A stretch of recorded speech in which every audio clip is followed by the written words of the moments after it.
Got it.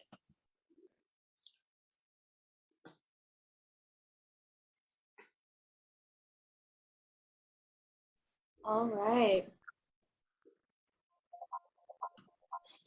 All right. So welcome everybody. We are live on day 3 with Marshall Golden Eagle Jack and Linda Quigley here.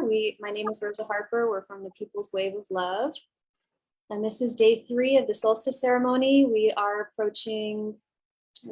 It's day 2 actually in the Northern Hemisphere, day 3 in the Southern Hemisphere. We're approaching the apex of the grandfather son energies, and welcome anybody who's joining us. I'm going to hand it off to Marshall now to open us up in prayer. Okay, beautiful. So are we in record right now? We are live, yeah. Okay. All right. Well, welcome everybody. Welcome to a brand new day.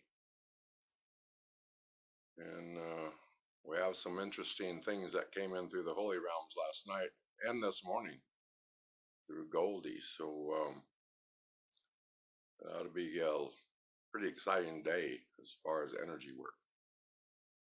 I would like to open it up with a prayer.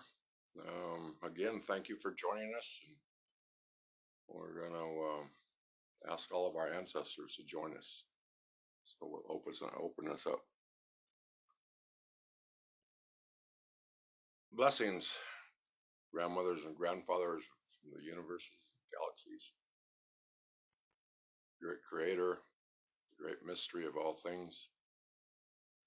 We call upon all the energies that are above us. We ask that all of our ancestors, all of the planet, the Mother Earth, all of the ancestors could join today together to try to find a more common place to live here upon the earth, a safe place.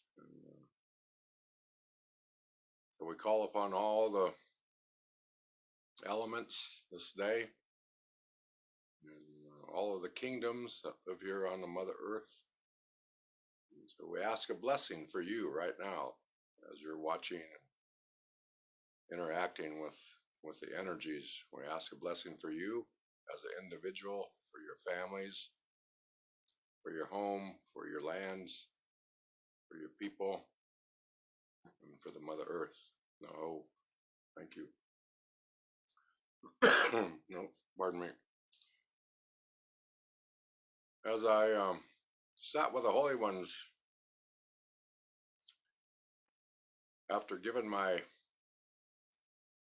offering at sunset last night and asking the grandfather sun to carry our prayers around the planet, asking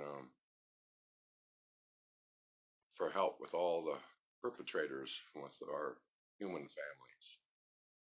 Maybe some resolve can become of that energy work that we're doing. Oh, this morning, I was concentrating really hard and asking the Holy One. I said, okay, so what is it that you're asking us to come together for today? And they kept on showing water. And right before the presentation today, I was going to go retrieve Goldie off of the altar, and then it started raining, and it was raining on Goldie's head. And so I asked Goldie permission to bring her in and be a part of us today. And so she's really expressing our compatibility. That's what she said, compatibility. And I asked Goldie, I said, okay, so compatibility, what is it that you're showing here? And she basically said that we as humans are trying to make the earth compatible with us. And she says it doesn't work that way. We need to become compatible with the earth. And I thought, now that's a pretty profound statement, that compatibility statement. And so as I thought more about it, I thought, yeah, we as humans, we're trying to make the Mother Earth compatible with us. And I was kind of laughing around, and I said, I don't know about that. It's like we should be more compatible with the earth instead of the earth being compatible with us. The number one thing that I see that influenced the human world is our interaction with water. We tried to divert water or control water, adding things to water that might be maybe not so good to the environment. And so everything that we're doing in a human way is that we're trying to change things, the natural things, to accommodate our existence here on this planet. And it's like we're fighting a battle that we're never ever going to win. And so it's like the alteration of water. The old people, they told us that water is the most powerful medicine that we have on this earth. The water carries everything that we need. As long as the water is strong,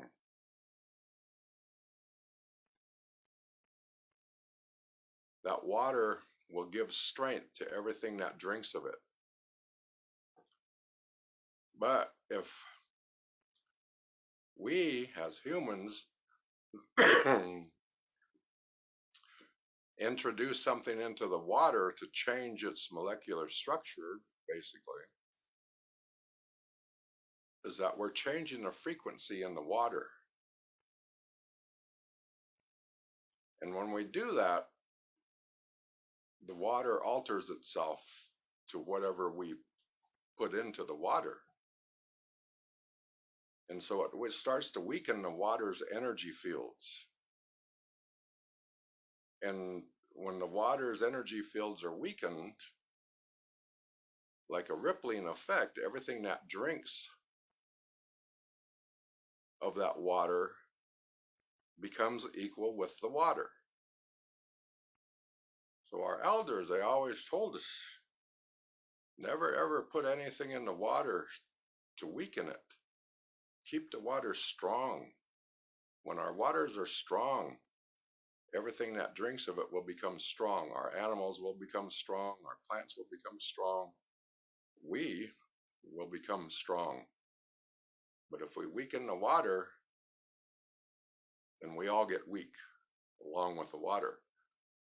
I remember one grandfather expressed it this way. He says, if the waters ever get sick, then we're going to have big, big problems. Well, we're at that crucial point now. We're around the planet. We have many, many issues pertaining to water because it's gotten too sick. We've stepped away from honoring the water, respecting it, praying for it every day. We've kind of lost that interaction with water, and the waters keep on getting sicker and sicker and sicker because we're not in reverence of how powerful water really is. So that's the intention for today. In your lands, in your home, we ask for ways to understand how to increase the energy of the water by eliminating things that have been placed in the water that weakens it, obviously. So again, I want to give it back to the ladies and Rosa and Linda. They're on board with us this morning, so I'm gonna ask them, what do they think about this? What do they think about this water issue? What we have? Oh, One of the things that comes to mind when you're talking about the water is all of the oil spills that we've had, all of the pollution, and we've seen the photos of them in where all of the plastics and trash that's in the ocean is being swept by the tides and the ocean currents into an area where they all just kind of gather together. Um, and, you know, running these images in my mind as you're talking about, we don't want to weaken the water is so painful to hear, because I know it's true. We're weakening our water this way, the greatest resource that we have, the greatest thing that will help and heal us. Um, and it's senseless. There's no sense that I can make out of why that's happening, other than, people aren't aware.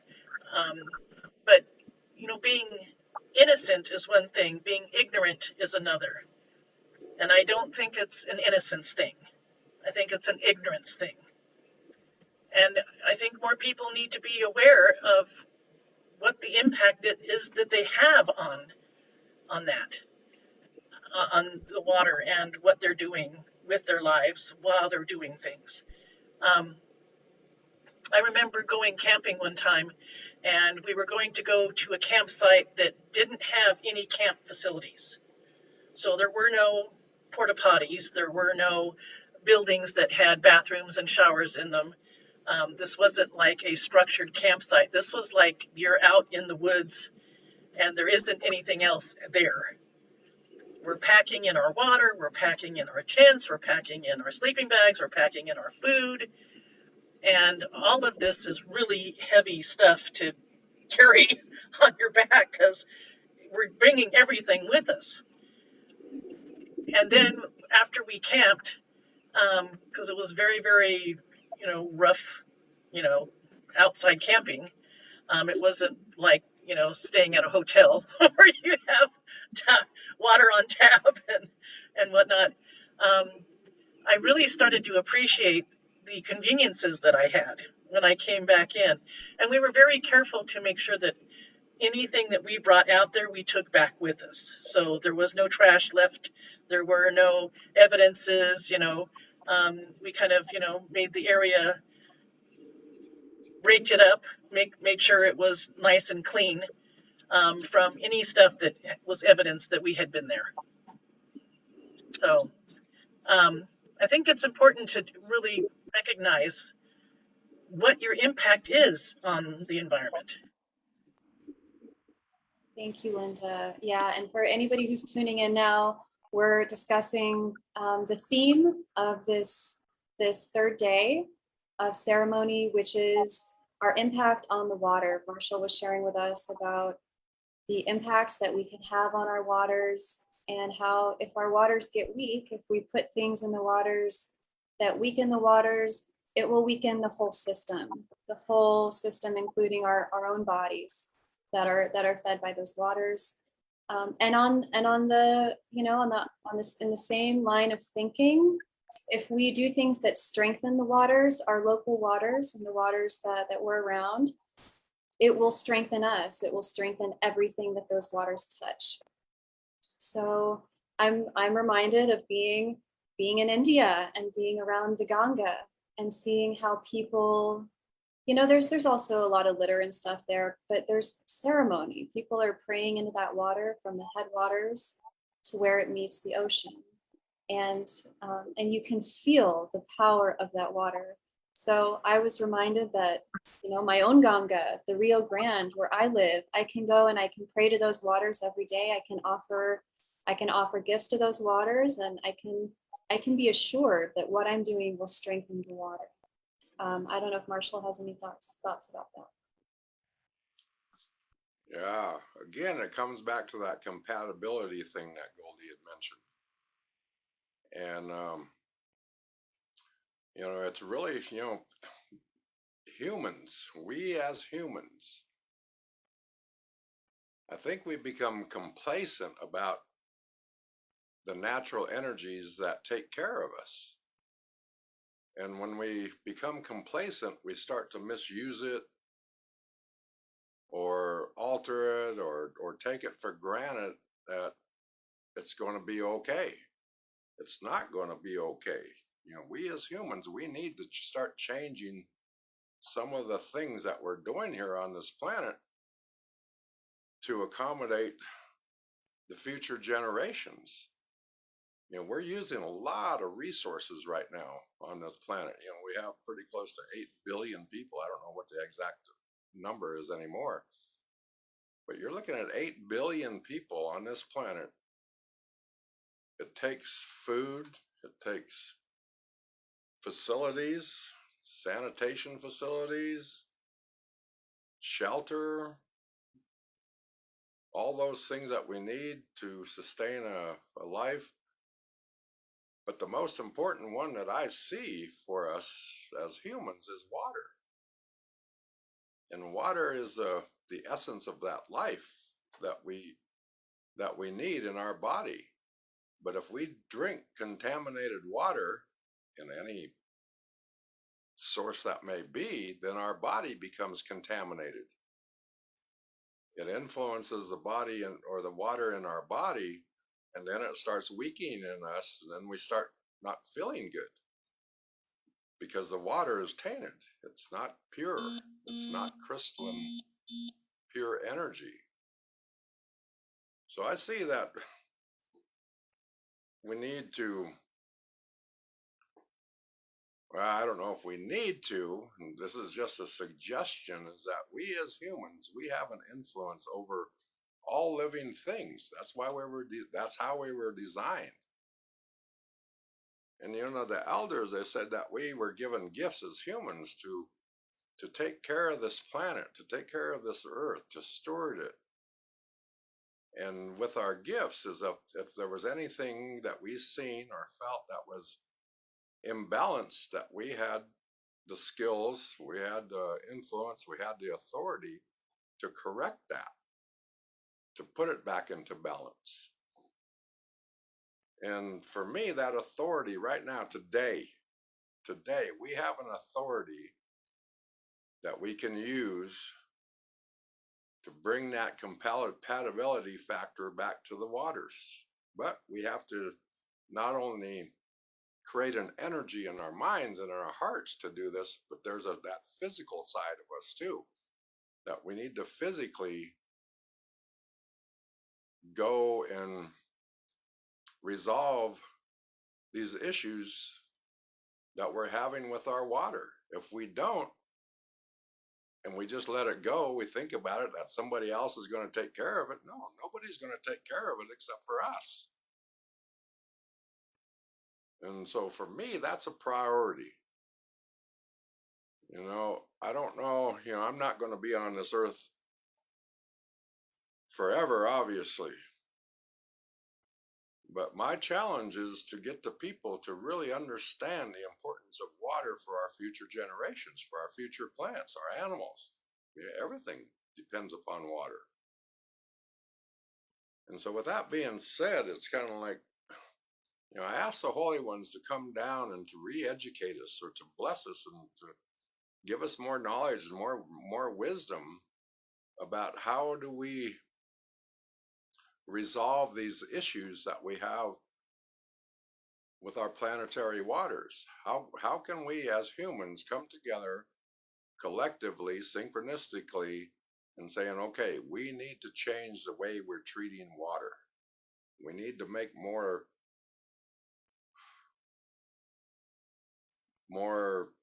energy for the water, not only through our heart energy, but through the physical energy. We need to stand up against some of these perpetrators that are harming our water. You know, the ones who are allowing the sewer to just run free into the water. You know, the water districts and all of these other things around the planet. It's kind of like we really need to take a look at what is going into our water. What are we literally drinking when it comes out of the tap? You'd be amazed. You know, I've been doing work with water for many, many years, and I've seen a lot of examples of how we are literally destroying the energy of water. You know, one big thing that comes to mind are dams. You know, dams not only influence the flow of the water, but it also influence our wildlife, our plant life. You know, dams prevented, you know, the fish going upstream to spawn, and the fish fed the animals and so on and so forth. So there was a huge rippling effect when we decided, or whoever decided, that we needed to alter the dams to create electricity. Electricity is another harmful energy that won't go into here today. But again, when we really understand water and the power and the influence and the medicine that water has within itself, pure crystalline energy, that's some powerful, powerful resonance that we need in our body to keep ourselves strong and prevent, you know, a lot of these diseases that are happening. It boosts our immune systems. I mean, water just is an endless array of benefits as long as it's strong. Anyway, I'd like to kind of go back to Rosa, see if there's any comments that maybe we can address, or any questions, answers, dialogue, whatever. Yeah, so I haven't seen any comments come in. I know some people are viewing, so I encourage anybody that's watching, if you have questions, if you have thoughts about this topic, strengthening our waters, becoming more compatible with the earth, any questions that are bubbling up or anything that you want to share, we encourage you to put that in the comment section, and we'll read them and address them live today on this talk. So yeah, feel free to hop on in. And again, we're discussing the theme of today, which is compatibility with the earth, respect for the waters. Marshall's been sharing about his experience as a water protector and what he's witnessed happening to the earth's waters. It's urgent, y'all. It's urgent, and we can all have an impact on the waters that we're around. Yeah, I see Sophie, thanks for sharing. Yeah, she's just saying thank you, Marshall, for sharing this powerful message of respecting the water. She loves the idea of giving gratitude to the water. Her question is, how do we ensure that we're drinking strong water? Great question. Well, there's many different ways to understand your water. You know, we've created a lot of science about testing. There's, for me, I can feel the energy in the water just by putting my hand in the water. Not many people are, what's the right word, in tune with that type of energy, obviously. There are water testing kits that are available at your local water district to test your waters at home. For me, it's an obvious thing that happens in our homes because of the water is being piped through different types of material. You know, it could be through copper pipe, it could be through galvanized pipe, it could be through plastic pipe, it could be through any kind of a pipe.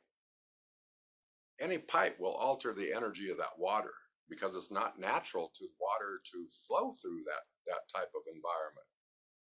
And so obviously when it comes out of your tap, it's going to be influenced by all of those materials that it travels through. And so for me, it's kind of like that is some nasty water.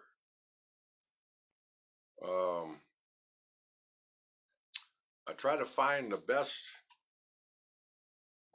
filtration system available on the planet right now. And that's what I use for my drinking water. Or if there are the local springs that are nearby, I'll go up there and collect that water. The majority of the water that I drink, I know is purified water. It's crystalline water. The other water that I use in the home is basically for washing needs, washing dishes, washing clothes, things like that. But the water that we use to cook with, or the drink, or to mix into recipes, we want to make sure that water is as pure and as potent as possible as far as energies. So I recommend to everyone to really research the water in your own home. Do some research, do some homework, get more familiar with what type of water is coming out of your faucets. And once you do that, I would almost 100% guarantee when you find out the results, you'll find a different way of drinking water than from your tap. So again, it's just education. Education. We all have a choice of how we interact with this planet. What do we need as far as a human existence? In the old natural ways, we never really had this technology that we have in today's world. We were living literally off the land. And so when we were in tune in the land, with the plants, the animals, the water, whatever, is we knew that the water was powerful because we did ceremonies at the waters. Just like Rosa was speaking a little while ago about, offering energy to the Rio Grande. Back in the old days, it was a lot simpler because we didn't have a lot of intrusions in the lands. And a lot of the man-made inventions or products or whatever was not an influence way back when. But in today's world, everywhere you go is influenced by man-made products, which is not natural to the waters, to the environment. And so we altered the energy, especially like with, again, I didn't want to say this, but electric lines. Those big, huge towers that carry electricity through it. That truly alters the frequency in the air. That's been proven scientifically, in different areas, different communities that have gotten really, really sick because of the energetic fields of electricity. So again, it's that compatibility thing that I'm talking about. Is how do we become more compatible with the earth instead of trying to make the earth compatible with us? That's the issue at hand. And so again, I encourage you to really do your research. Don't rely on my words, because your products that are filling up your home right now, that's your responsibility of what you do to yourself. If you're just going down to the store and picking up things on the shelf because it looks good, or it might entice your endorphins and say, oh yeah, I want, oh, these cookies look good, or oh yeah, bakery items, those look good, so I just grab them. I don't even think about the content. A lot of people don't even read the ingredients on the sides of the box. They just look at the image and they bring it into the home and they start eating it. Well, years ago, I just want to make a side note here. When we were introduced to this thing called organics, organic plants, organic foods, non-pesticidal products that were being introduced to the food, I thought, well, that's a good idea. But then I said, okay, so we're planting all of these organics. And so my question was, what kind of water are we feeding those organic plants? And as I did my own research in the San Joaquin Valley in California, not everybody abided by that organic rule. And so the waters that were being gifted to the plants and the farms and the producers, all of their waters were coming down through a canal north of them. And north of them, the people who weren't using the organic methods were still using pesticides and on and on and on. And that was going into the water that was feeding what they called organic products. And then I shook my head again. I said, you guys are missing the point here. Organics is a good thing, but water influences your organic products. So I guess the bottom line for me is just being educated. Going back to the beginning spirit of water. Here on the islands here, we have a mountain called Mount Waialeale. And here on this little tiny island out here in the middle of the Pacific, it's one of the wettest places on earth because it produces naturally its own water every day because of the environment that the mountain resides in. It creates this infrastructure and it produces its own water, if you will. Powerful water. And here on the island, we call this the Garden Isle.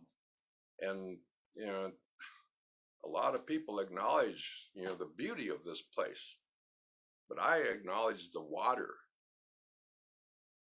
that gives the plants here its life form. Powerful energy, powerful water. So, we can go on and on and on and on and on about the influences of water and the impacts of water and all this other stuff. But as individuals, you that are watching right now, you can take your authority, you can take your influence and do your research. Learn more about that quality of life, water, and bring that into your natural environment. It'll help your plants, it'll help your pets, it'll help your food, it'll help you. But first, we need to understand that beginning spirit of the water. Where is your water coming from? I just hand that back to you, to all of you. Any questions or comments about all of that? We do have a question and lots of beautiful comments. Thank you so much. Sandy, she gave some really good advice about organization that's doing some water work and the work of Dr. Emoto, which I know Marshall's familiar with. And we do have a question from Pamela asking, is reverse osmosis water weakened and safe to drink? Again, compatibility. If it's man-made, it's your choice. That's all I got to say about that. The ultimate resource is going to the influence of that beginning spirit of your water, which is more than likely in the mountains, spring water. That's the most powerful water you can retain or gather. Anything that's been influenced by man-made products will alter the energy of water. That's all I'm going to say about that. You can have the best water filtration system in the world, but because of the materials that they use, the stainless steel, the filtration systems, the plastic, the reverse osmosis system, and all of those little filters and everything else, that alters the frequency of the water. That's all I'm going to say about that. But it's your choice. It's your choice. If you believe that it's going to help you out and you believe that it's going to be good for you, that's your choice. I can't influence that. But again, I just recommend that you do more research about how man-made materials offset the energy of water. You know, Dr. Emoto was very influential as far as the scientific knowledge about water. You know, we can influence the molecular structure of water just through thought. He proved that, you know, through different methods of science, you know, through music, different frequencies of music, different words, you know, on and on and on and on and on. You know, Dr. Emoto exposed a lot of different things that influence water. But for us, we can also influence water to make it the most powerful element that is known to man. But it's up to us to do it, to really understand how are we affecting the water? How can we affect the water for the betterment of us as individuals? So the man-made products, again, we become complacent that everything that's man-made is good for us.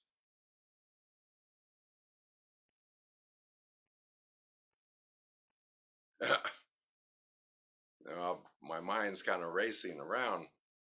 Everything that's man-made is good for us. I don't think so. But that's my own opinion. You know, I've seen a lot of lands being destroyed and a lot of influence that man-made products altered the natural energies here on the planet. And again, you know, at the beginning of the discussion, you know, Goldie said the compatibility factor is that we need to be more compatible with the natural earth energy instead of trying to make the earth compatible with the man-made energy. That's the issue right there. You know, man has an intelligence, but they don't have the frequencies to make good alterations. Frequencies that won't hamper natural frequencies. So again, I just hand that back to you. Oh.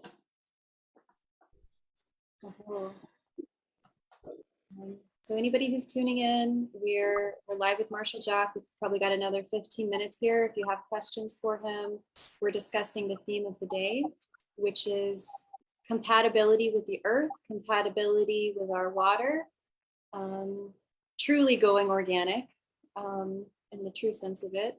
Marshall's been discussing water and how to purify, how to bless your water.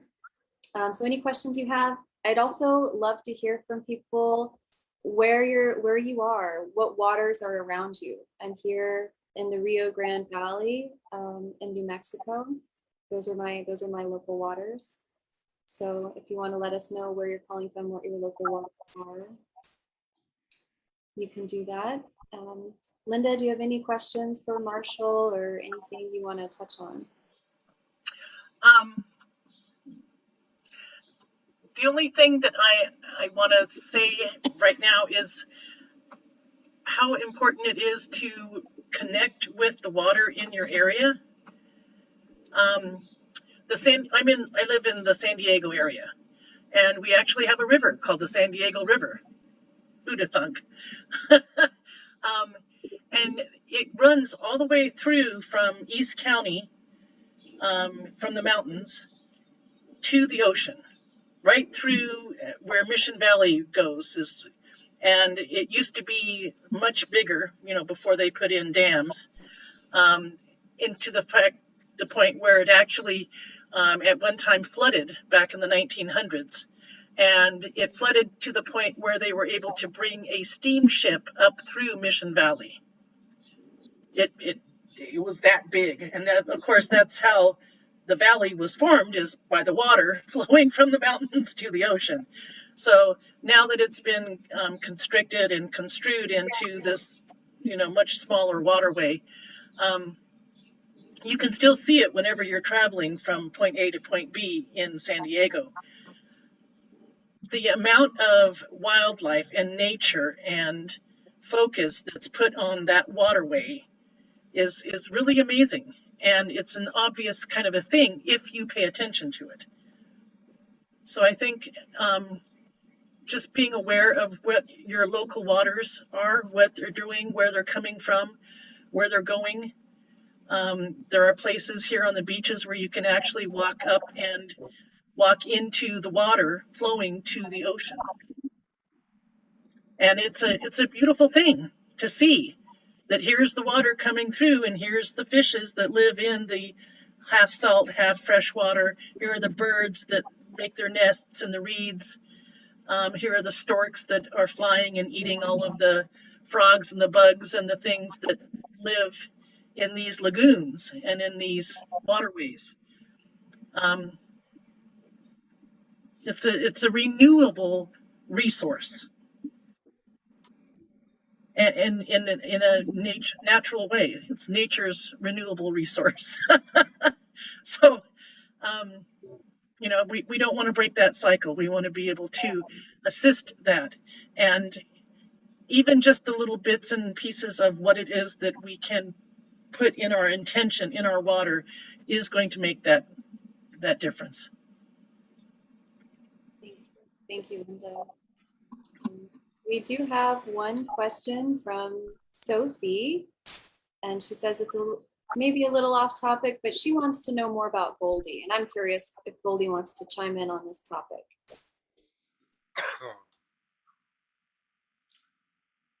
Actually, Goldie is an ancient skull that came from a place called Tiwanaku, Bolivia. She's made of pure pyrite. Down in the South American realms, pyrite, the actual material, the raw ore of pyrite, it enhances our frequency, our consciousness frequency. It gets us into a higher realm of consciousness. And so the shamans, the medicine people, they have a lot of pyrite around them when they're doing ceremony and in their everyday life, because it enhances the awareness, the consciousness automatically because of the essence of the material. And so in the ancient days, the medicine people were very, very highly evolved consciously. They were able to communicate directly with what we would call the holy ones, the holy realms, the frequencies, the consciousness levels up above us. And that's the way they would guide their people. And so Goldie is an influence that came to me way back on 11/11/11 in Sedona. And it was the first time she traveled out of the South American regions. And she was influenced by, I'm just going to say her ancestors, I guess, to come to North America to work with a medicine person that had a lot of influence. And so I don't know why she picked me to work with, but ever since she came into my life, she's definitely changed the enhancement of consciousness, becoming more aware through what we call the crystalline grid, or the crystal skull consciousness elements. You know, she's been involved in 3 worldwide crystal skull meditations. She was the forefront, the four skull, if you want to call it something. She's been engaged with the Mayan skulls. Grandma Flora de Mayo asked permission to use Grandma's name in this existence here. Grandma has a lot of skulls, and so Goldie was visiting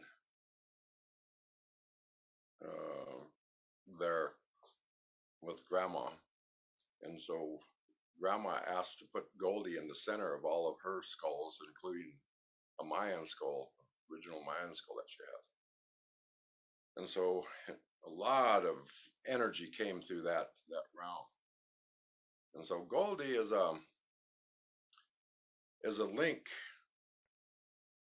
that enhances my consciousness level between the human world and the supernatural world, or the holy worlds, I guess. And so when I tune in and I eliminate any frequencies in the human way as much as I can, it's a direct channel that Goldie helps with to tap into the holy realms. And then I asked the holy realm, I said, so what is it that you need me to do for you this day? And then a channeling comes through the ethers. And so Goldie helps perpetuate that type of energy. And she's an ancient skull. She's about 3,800 years old. She has an older sister, which we believe is down maybe in Rio de Janeiro, not Rio de Janeiro, but in Africa, at the tip of Africa, way down at the bottom.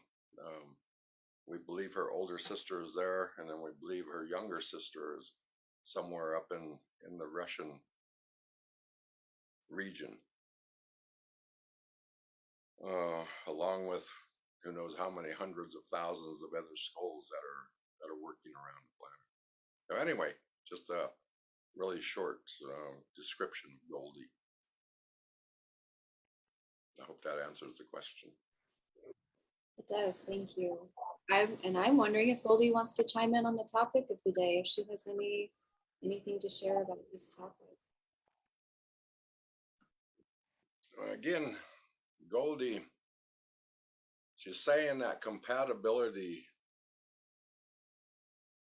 message is very important for us to understand in the human world, is that in the future, it would be to our benefit for us to be compatible with the earth instead of trying to make the earth compatible with us. If we continue to try to make the earth compatible with us, she says there's going to be a lot of hardships, a lot of dismay, she says, a lot of things that are not natural to be changed to benefit us as humans. She says in long term, way beyond our lives, she sees that our children will make the greatest difference and influence here on this planet. But first, we need to educate ourselves so that we can educate the children.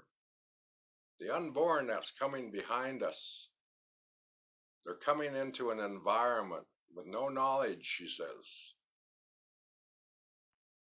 What type of knowledge do we want to influence them with?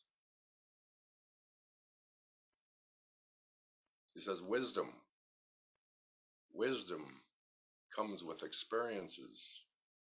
wisdom comes through the greater realms of frequencies from the higher consciousness. She says, you're all capable of this. You were given an authority.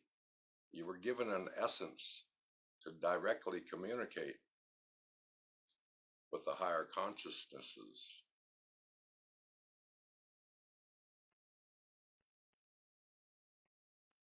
So she says, concentrate on the word compatibility.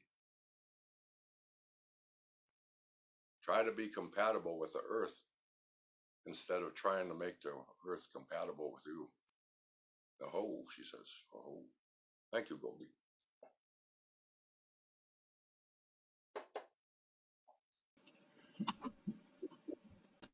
That's her message for the day anyway. Thank you so much. Grandmother Golden Eagle, as she's also called, Goldie. Let's see, we have a few more comments. Hi, Siska, she's tuning in.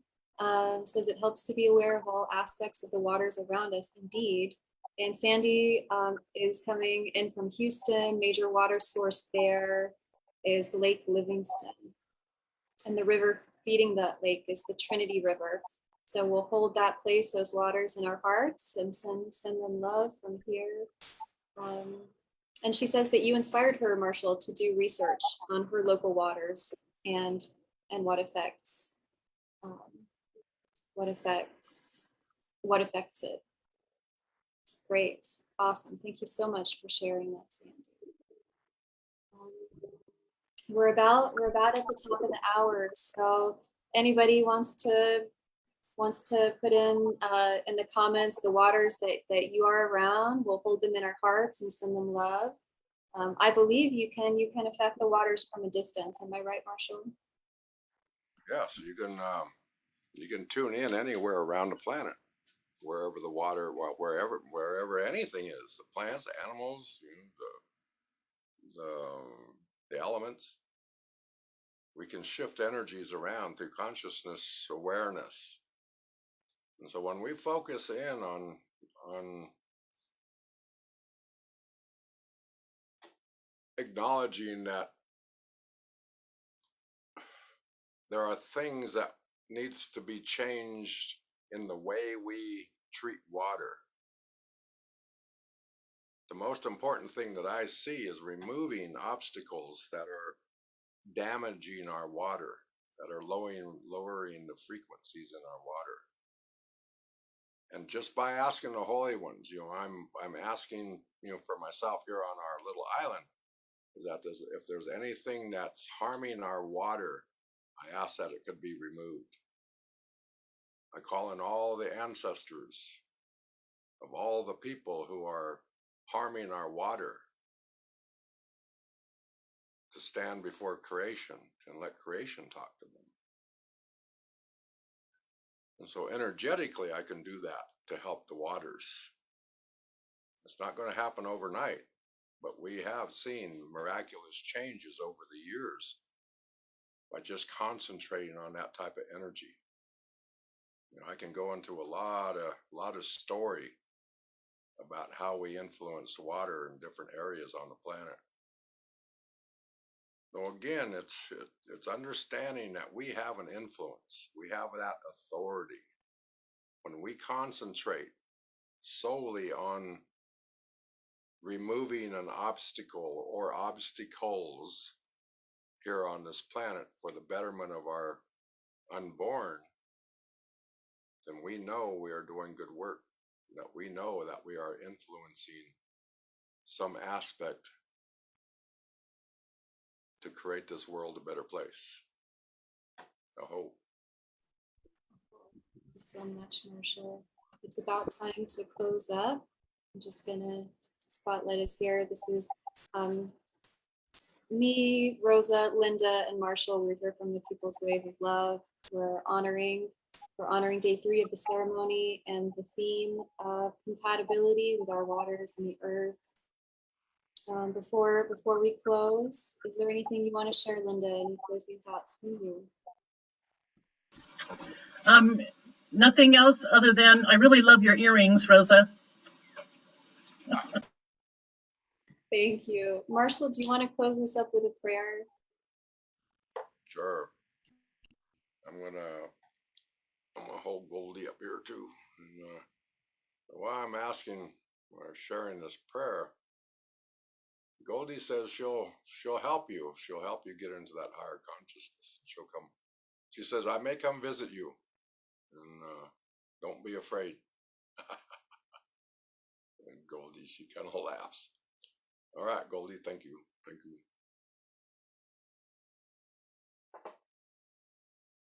All right, let's kind of clear the energy out. Take a few deep breaths and just kind of let our mind relax and let our body kind of become at ease. And we'll offer this prayer. Ask permission to speak with the holy realms. Ask permission to speak with all the grandmothers and the grandfathers of all the galaxies in the universe, all the councils of creation, all that is in the holy realms, the great creator, the great mystery. But thank you for coming in and sharing your thoughts and your acknowledgement of us as humans here upon this earth. I thank you for giving me guidance this day. I thank you for putting the waters in the forefront and acknowledging that the waters need our help. Oh, I thank you for bringing all these people here together, all of our ancestors, both on our mother and our father's side, joining up today so that we can understand what your messages are. We thank you for that. So in my way, I ask a blessing for myself, for my home, for my partner Terry, and for all of the people that have joined us today, for Rosa, Linda, and all of the people in the audience. Wherever you are, we ask the holy ones to surround you with their medicine blanket, to comfort you, and to protect you, keep you safe from harm, and also to influence you that we as individuals, we need to be doing more work to remove the obstacles here on the planet so that our unborn will have a good place to live in the future.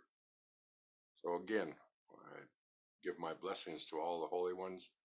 I ask a blessing for all the holy ones. Thank you for watching over all living things here upon the planet.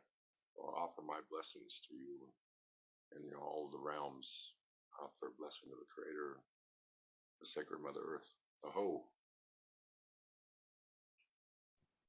Oh, thank you so much, Marshall. Thank you, everybody who's tuning in.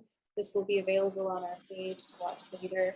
Thank you, Linda, for joining us. Thank you. We'll be live again tomorrow and every day on the same page until the 28th. So please keep tuning in. We'll have a new theme each day. New messages will be coming through. So we'll see you tomorrow. Thanks again. Bye, Marshall. Bye, everybody. For the waters, keep the waters flowing, they say.